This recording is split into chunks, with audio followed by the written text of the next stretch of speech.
Good morning. This is the day the Lord has made. Let us be glad and rejoice. So I was contemplating here what to talk about, and I found this book. I went on a mission to find a piano one day, and anyway, it just so happened in the next couple of days I went past a church sale, and they had the youth group had a piano that they were selling for like $75. It was like, ah! And then my daddy was Methodist, and I had this book inside. And I thought it was a sign from God, or from my daddy, because he knows he would like listen to my music, and when I played the piano as a little kid, and sometimes, he'd get a little emotional if he kind of thought of, playing a Christian song or something, and yeah. So it was, I thought a sign from God, but anyway, I found this, and I like what I just found. So if you want to listen, it says, this is a song called The Christian Life by George Allen. Ooh, Allen, that's my last name. All right, so it says, must Jesus bear the cross alone and all the world go free? No, there's a cross for everyone, and there's a cross for me. How happy are the saints above, who once went sorrowing here. But now they taste unmingled love and joy without a tear. The consecrated cross I'll bear till death shall set me free, and then go home my crown to wear. Hey, you like my crown? I got a crown. For there's a crown for me. All right. Yeah, I got my hair done, but anyway, it's a little out there a little bit, but that's okay. I like it. I'm getting used to it. So gives it anything a little different. Sometimes you have to change it up a little. I do that quite often with my hair, but I had to change it up just to keep myself happy, right? So, but isn't that beautiful? All right, so what we're gonna do, or I want to do, see, I have the camera different. Yay! I don't know. I don't like being that far away from the camera, though. I'm kind of like, I need the camera. But anyway, I like Mother Angelica, of course. Mother Angelica on YouTube. This one is called, what is this one called? Mary's Trust. So Mary as in the mother of Jesus. Yeah, so she talks about someone who lost a child, and then she talks about that. So anyway, and she was saying how Mary, felt that pain too, So anyway, let me put that on for you. And I just want you to I just want to work my body. I was doing them earlier a little bit just to see. And I was so out of shape. It's been 2 weeks since I've done anything. So you and me, we're going to get back in shape together. And so let's do it. And yeah, let's do it. All right, here we go.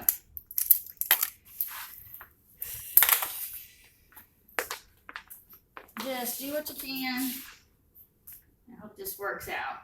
Like I said, I don't like being this far away from the camera.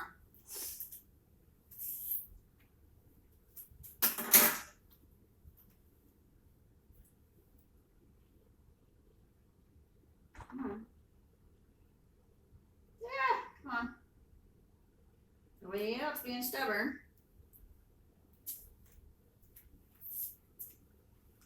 Nobody else. Oh, come on. Wow. Sorry, guys. Ugh. Ah, it switched on me. Well, all of you out there and all of you wonderful people out there. Well, I maybe not. mentioned where they're from, but I'll forget some, and then it would be nice, right? Well, the question of the week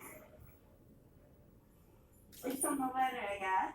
I don't know if this is it or not. I have to change a few things because I don't want anybody to know who wrote it or where they're from. Anyway, this woman has lost several of her children. I guess this is it. Cystic fibrosis. All right. And she said, you say on your show that we are to try to be holy. What does that mean? What does it mean, huh? Right now it means I have to wipe my nose. No.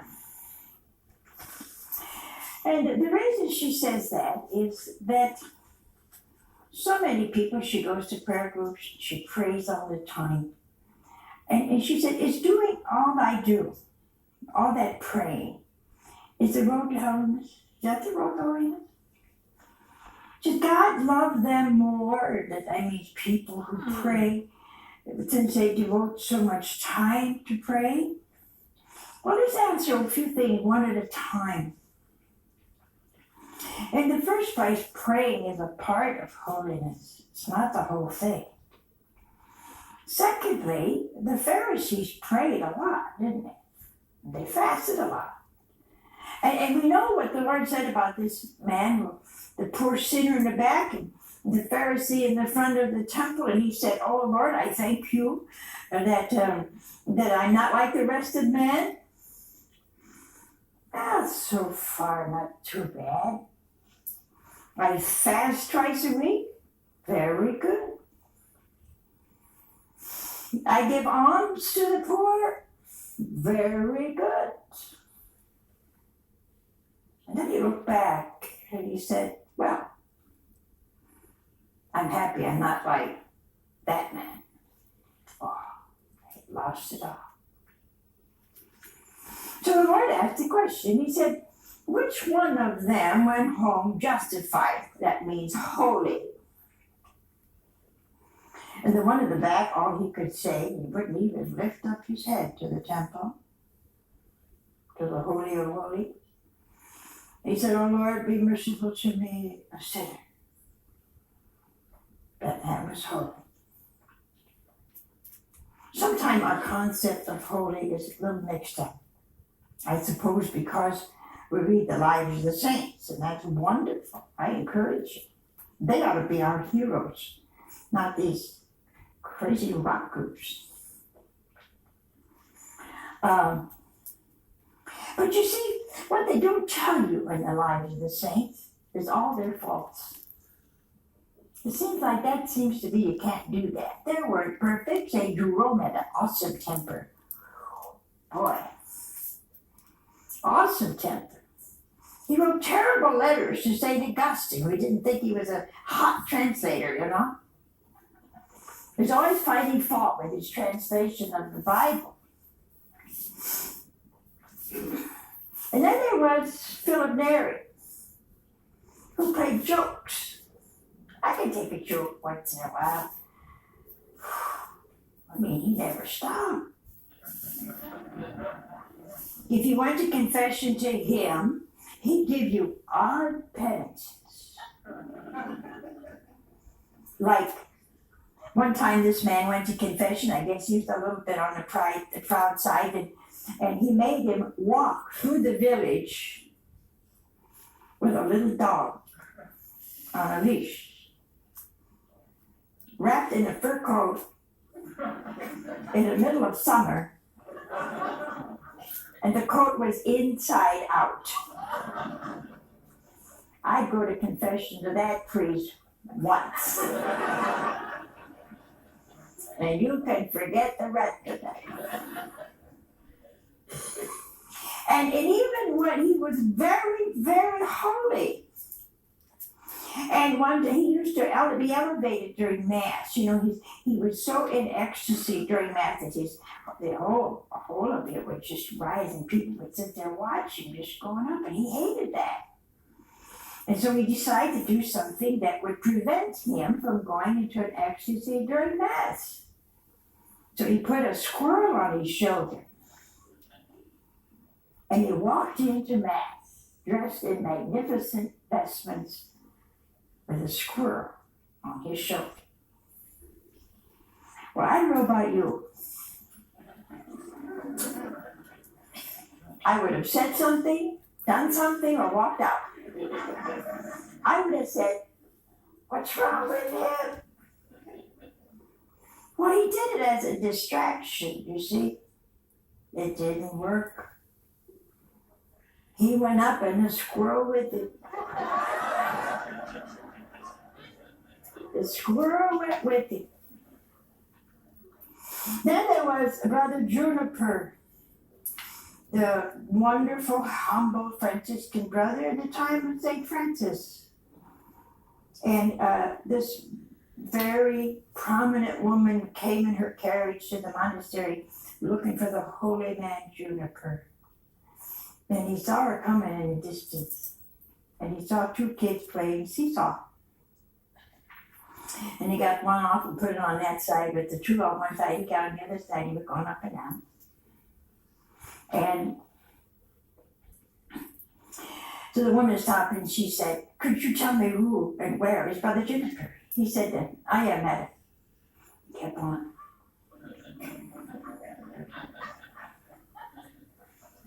And she said, "Well, may I speak to you?" He said, "Go ahead."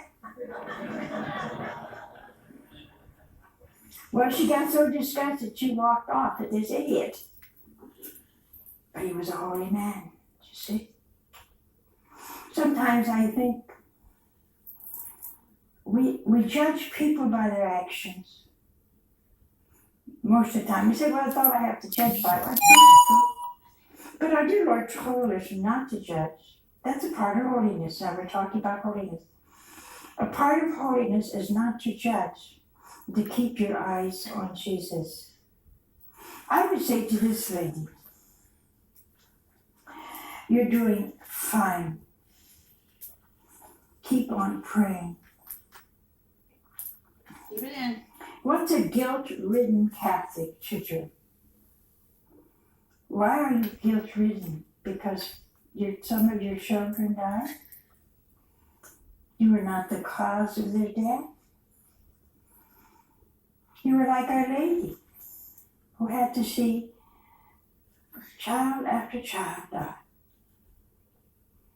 That is nothing to be guilty about. Well, I try not to think of my kids and how they suffered and died. Maybe because I didn't pray enough. No, don't do that. Don't put that kind of burden on your heart. God permitted them to have this disease, and He took them at the time it was best for them. You have to look at it. You have to look at it from the eyes of Mary. See? Our Lady didn't stand at the foot of the cross and strike her breast and say, "Oh, what did I do wrong?" She knew what was going to happen to Jesus when she said, "Be it done to me according to thy will."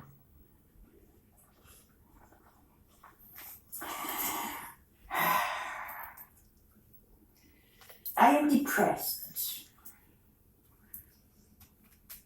We are to depend on God and get rid of other kinds of crutches. So I hesitate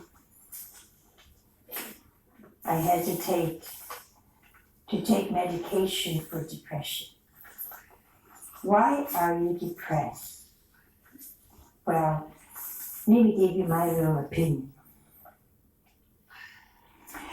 You have not really given your children to the Lord. What made Mary stand at the foot of the cross? Her total giving of Jesus to the Father. Why don't you do that tonight? See? Why don't you say, "Jesus, I give you my children. From the bottom of my heart, I thank you for them. I thank you for the pain they had because they saved many souls." Now, you're not going to feel that way. It doesn't matter. You can feel good by eating a candy bar, you know. That doesn't matter. The words are not, because they come from your will. They come from the reality you really want to give. You continue praying. It won't bring your children back. but it'll keep you close to Jesus. Go to Our Lady. She knows what it is. She has gone through every kind of pain. To every kind of pain. And you had a real sorrow, just like Our Lady had a real sorrow, or had one. But her eyes was on Jesus. She kept her eyes on Jesus. I have a little part of scripture that I was reading today. And I want to tell you what happened to the apostles when they kept their eyes off of Jesus. These men were human. And they're portrayed as human. Sometimes our saints, you feel they were saintly from the age 3. And you lose hope. See? You don't ever lose hope at these men. Now, I'm going to just read some of this to you, and then you're going to find out what mistake they made, because you and I made the same mistake. Now, we're in Mark. Mark 6 chapter, 30th verse, if you got your scriptures with you. It says, he said, you must come away to some lonely place all by yourselves and rest a while. This is after John the Baptist's head just came off. They were depressed. And so the Lord said, come away and rest a while. Isn't it amazing that our dear Lord himself felt it necessary to just kind of pull away from the crowds, from the politics, from the noise, from the apostles themselves? Sometimes he would get up at dawn and go up a mountain and pray by himself. And now he says to the apostles, it's time to pray. You know what a part of holiness is? Going somewhere, even if it's in your home. When the kids are in school, your husband's gone, just go to a room sometime, by yourself and pray. Now some of you say, yeah, my husband's retired. He goes to every room I go.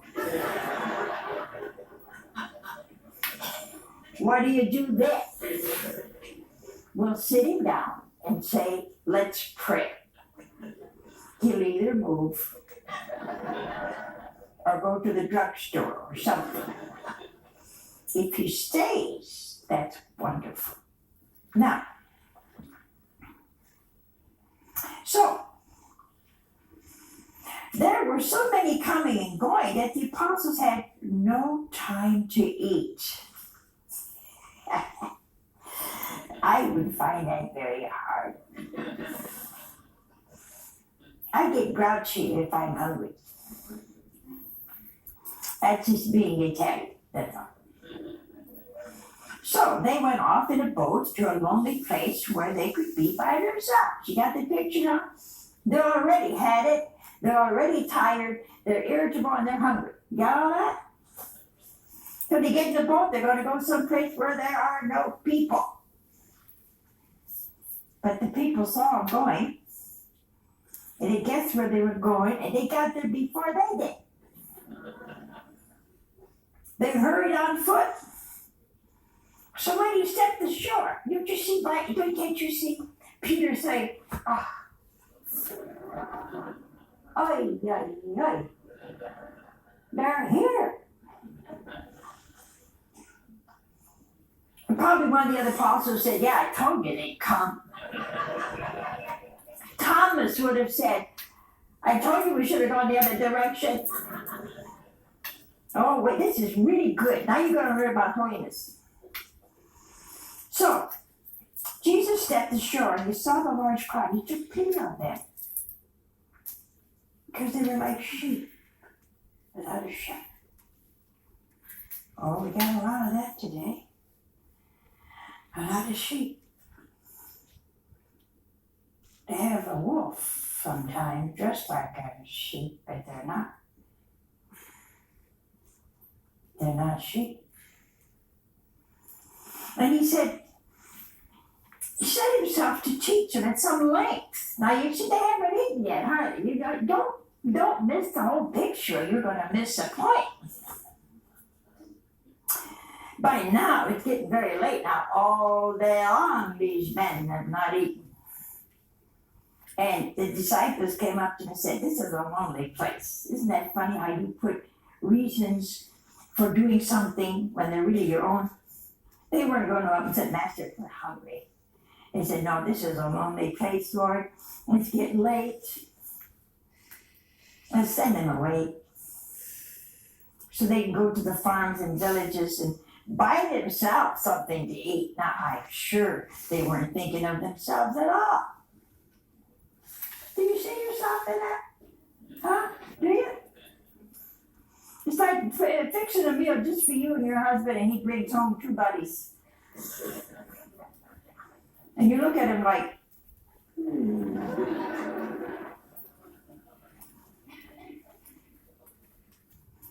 Now, you got this picture of these irritable apostles feigning charity for others while they themselves are hungry.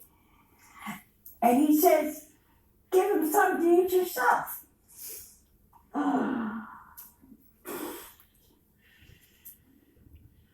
How do you like that for Addie? And they answered.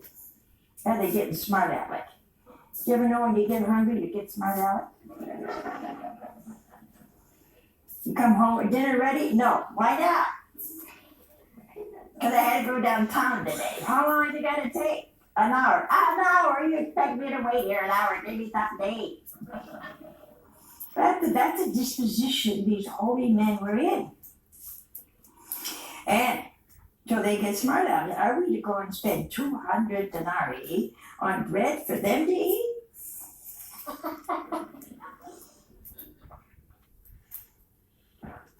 Isn't that hysterical? First they want to get rid of the crowd.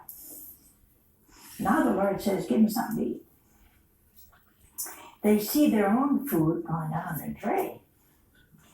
We got to spend our money to feed this crowd? And our Lord never even answered them. It wasn't worth it.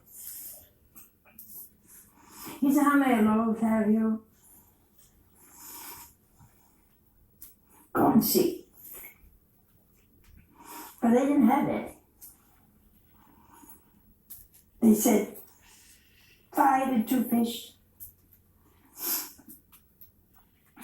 So he ordered them to get all the people together in groups on the green grass,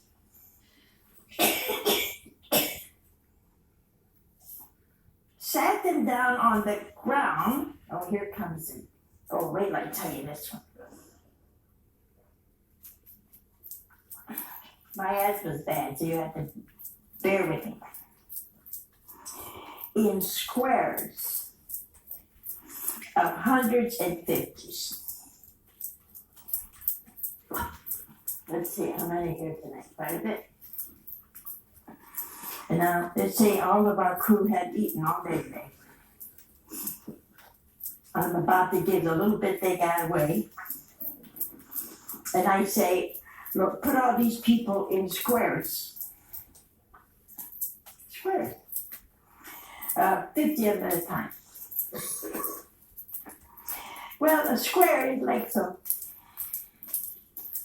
It's okay. This crowd, come over here. Just wait. And then Peter says, "John, how many you got?" "I got 58. Give me 8 over here." Over there. "Thomas, why are you taking them all over there? I don't have enough over here." Here, they come by. I bet somebody say, "Why we gotta sit in squares?" Would you ask me that? Why you want me to sit in squares? Can't you feed me the way I'm sitting?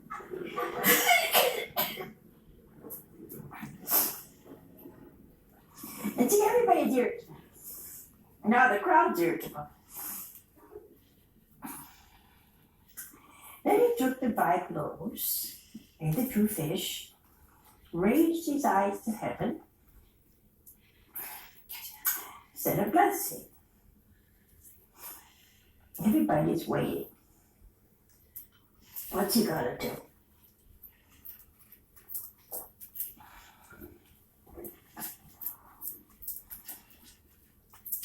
Knowing a little bit about human nature, I would say 90% of them weren't waiting at all. They were thinking, this is the craziest thing I've ever heard. The little kid cries out, Mama, why is this like this? I don't know. Why will you shut up, will you? I don't know. The apostles were thinking the same thing. Now, what comes here? Here's one of the greatest occasions, one of the greatest miracles in the scriptures. They're almost missing it. Oh, wait till I get to the end of this thing. He gave a blessing, broke the loaves, and handed them to his disciples and distributed them.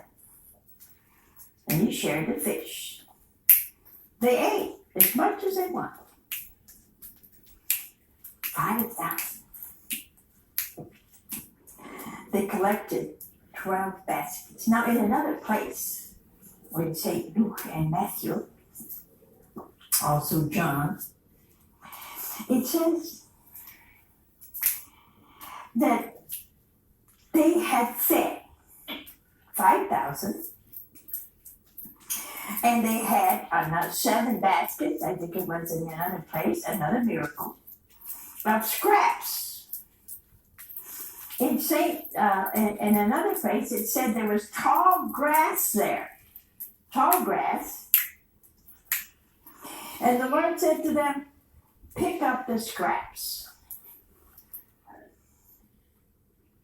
Did you ever sit in tall grass? Did you ever sit in tall grass? Squash. Now, he didn't say pick up the whole fish, pick up the untouched loaves. All right, guys. I'm going to let her continue to play. We're going to stop. We're done exercising. You did great after 2 weeks off. Yeah, the first week I was gaining weight because I was eating everything I wanted. But one thing I decided to do, here we go again. So I decided I can eat 3 times a day, breakfast, lunch, and dinner. So from like 9 or 8 in the morning till noon, I can have 600 calories. From 12 to 6, I can have 600 calories. And from 6 to midnight, I can have 600 calories. And so far, so good. My tummy's gone back down. I got my weight back where it was. But it does seem to work. I mean, I don't feel guilty about eating. I get to eat what I want. I can eat anything I want, as long as there's not over 600 calories. And in my lifestyle, it seems to be working for me. So, hey, it may work for you too. 600, 600, 600. That's it. You just count your calories. And you don't write it down. You just figure it out in your head. After that, and if you don't eat 600 calories in that first section or session, you can't put it with the other, you can't add it to noon, okay? So, like, if you don't eat 600 calories, you can't eat 1,200 calories at lunchtime. Only 600. Your time is up for the first part, okay? So, you get me, I think. Anyway, I like it. It's working for me. Maybe it'll work for you. I don't know about you, but I'm always looking for the answer, Watching this weight, All right, guys, I'm going to continue to let this play so you can finish listening to her talk about the bread, because there is some good stuff at the end of this video. I don't want you to miss it, and that's why I decided to use it. All right, guys, God bless you. Peace be with you. Remember, a people of peace and a place of peace. That's what we are. All right? And do not judge. That's be holy and do not judge, she says. So here we go. Hope I don't mess it up. Come on. Oh, no, this thing is so slow. Come on. I apologize. I don't know why my internet is just acting a fool. Well, okay then. Miss Angelica, come on. Scraps. Alright, here Do we you go. know what a scrap is? You don't know what a scrap is? It's a third of a piece of bread, a half a piece of bread. You know how kids eat bread?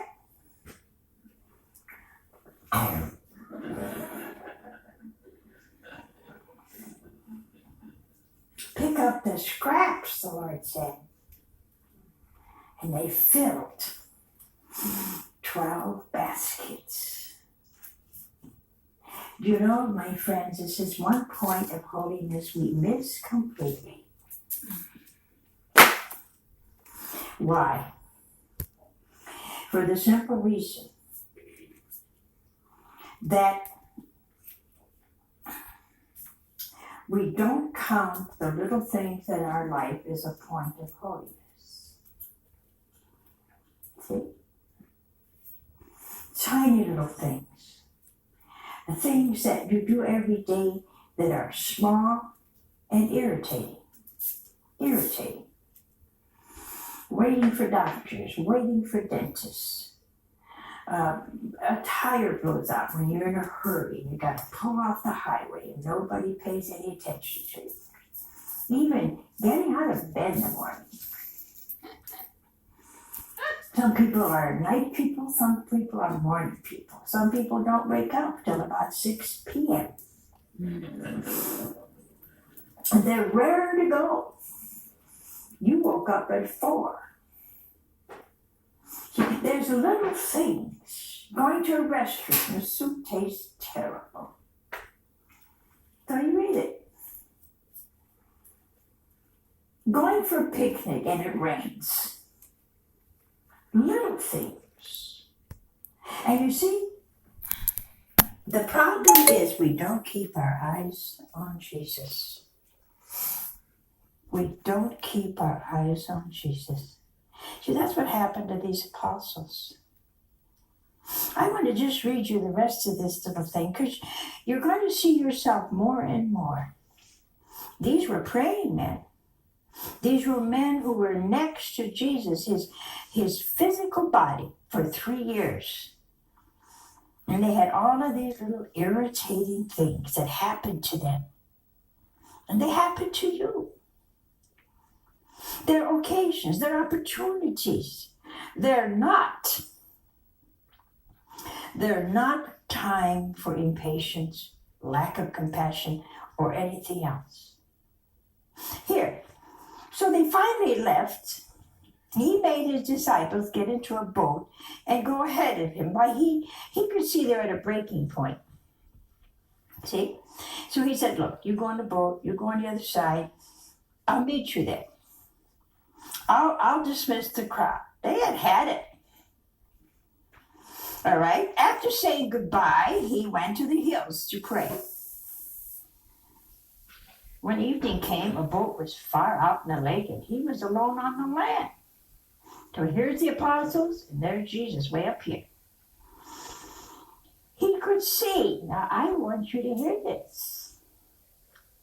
The woman who just wrote has the opinion, I think, or feeling more, that Jesus doesn't see her plight, that Jesus doesn't care. But that's not true. Listen what happened. He could see they were worn out with rowing, and the wind was against them. And about the 4th watch, did you imagine he watched there from the top of the hill and watch them row against the wind till the 4th watch? So obviously, there's something very good for us when he doesn't answer, but he still looks, he still sees, he still knows. Well, so he came towards them walking on the lake. He was going to pass them by. Here's another point of holiness. When you get disheartened and you get discouraged,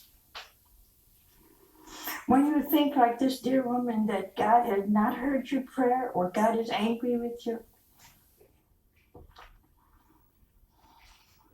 call out to him. He pretended he was going to pass them by. And all this storm and rain and the boat was sinking. They were going in circles. He pretended. Why? He wanted them to say. They cried out to him, terrified. Lord, save us. And then he said, courage. It is I. Do not be afraid. Now, you see, but this dear lady, and all of you there, all of you here, when it looks like our Lord is not listening, he's listening. When it looks like he is not seeing, he is seeing.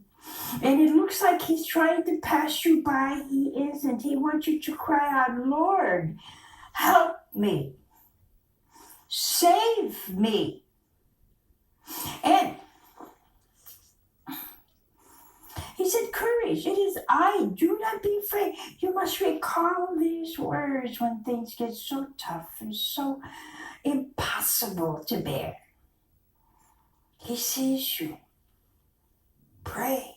Call out to him. And you will hear. Do not be afraid. It is I. Have courage. Now, this is what's so important for you and I. He got into the boat with them, and the wind dropped. They were dumbfounded.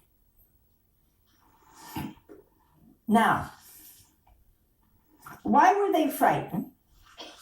Why were they dumbfounded? Why were they afraid? Here's the answer for them, for you and me.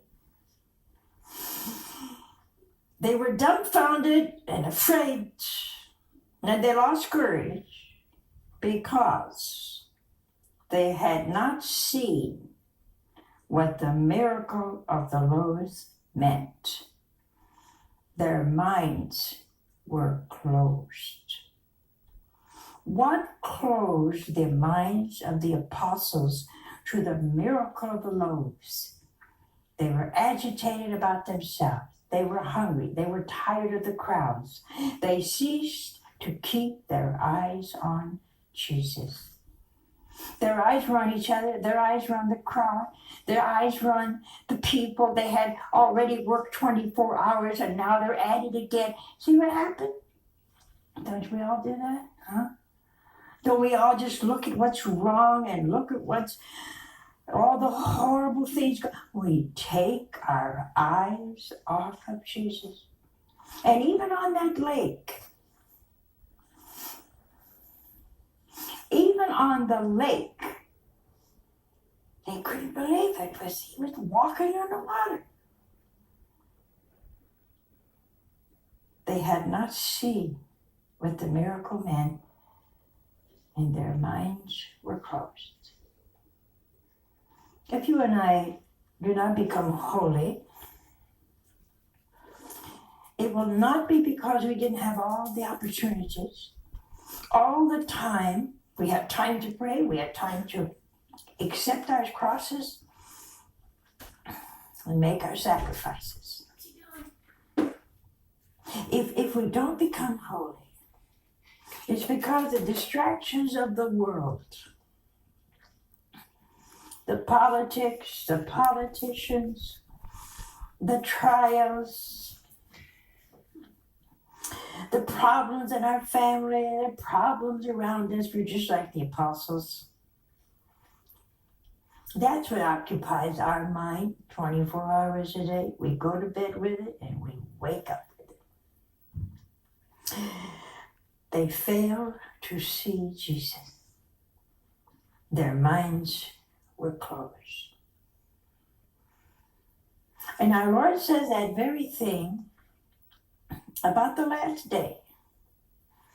And they will come to me and say, when did we see thee hungry and cold? When we did not feed thee, when was it that we did not clothe you? And he said, I will say to them, when you did it to the least of these, you did it to me. Their eyes were closed. They could not see the image of Jesus in their neighbor. Well, we're going for a little break so I can drink some good cold water, and then we'll be back in just a minute with your phone calls.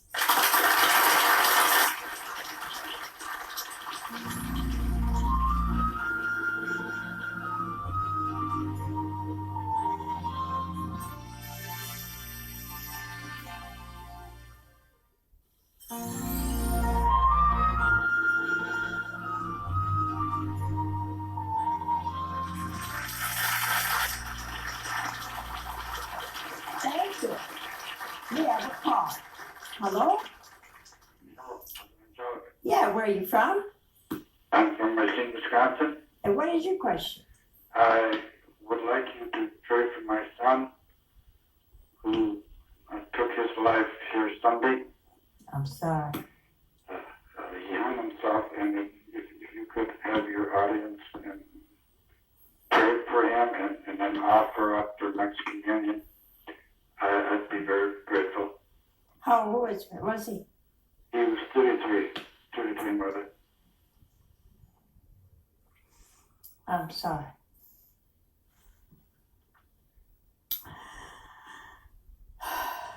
I would think